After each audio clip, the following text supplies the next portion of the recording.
তো আজকে দিন শুরুতেই আমি বার হয়ে গেলাম দাদার সাথে ডেলিভারির কাজের জন্য। তো দাদার সাথে আজকে আমি ট্রেনিং দিচ্ছি ঘুরে ঘুরে।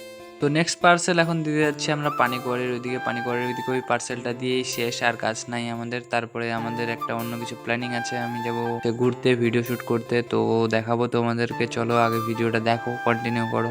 তো ফাইনালি আমরা বার হয়ে গেলাম বাড়ি থেকে। এখন আমরা যাচ্ছি একটা গ্রাম সাইডে একটা সুন্দর ভিউ দেখতে। তো দেখলাম অনেকজনই ভিডিও করে পোস্ট করছে ফেসবুকে, এখন যাচ্ছি ওই জায়গায়। তো এই জায়গাটাকে কিন্তু অনেকটাই সুন্দর লাগে, চারপাশে ধান ক্ষেত, মাঝেই একটা রাস্তা ছোট্ট, আর চারপাশে টাওয়ার গুলো আছে। সে অনেক সুন্দর জায়গাটা। জায়গাটা দেখে বেশ ভালোই লাগলো। আর এই জায়গার লোকেশনের নাম হচ্ছে জুমাগছ, আর এর বেশি কিছু জানি না আমরা। সত্যি জায়গাটা অসাধারণ। তারপরেই বর্ডার দিয়ে চলে আসলাম আমরা কন্ডুর বাগানের রাস্তাতে। কন্ডুর বাগানের এই রাস্তাটা কিন্তু অনেকই সুন্দর।